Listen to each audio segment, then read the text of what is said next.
திருக்குறள் அதிகாரம் 12 நடுவு நிலைமை 114 தக்கார் தகவிலர் என்பது அவரவர் எச்சத்தால் காணப்படும் நடுவுநிலைமை உடையவர் நடுவுநிலைமை இல்லாதவர் என்பது அவரவர்க்கு பின் எஞ்சி நிற்கும் புகழாலும் பழியாலும் காணப்படும் 114 Who just or unjust lived shall soon appear.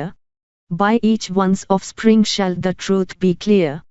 The worthy and unworthy may be known by the existence or otherwise of good offsprings. 114 தக்கார் தகவிலர் என்பது அவரவர் எச்சத்தால் காணப்படும் நடுவுநிலைமை உடையவர் நடுவுநிலைமை இல்லாதவர் என்பது அவரவர்க்கு பின் எஞ்சி நிற்கும் புகழாலும் பழியாலும் காணப்படும் 114 Who just or unjust lived shall soon appear. By each one's offspring shall the truth be clear. The worthy and unworthy may be known by the existence or otherwise of good offsprings.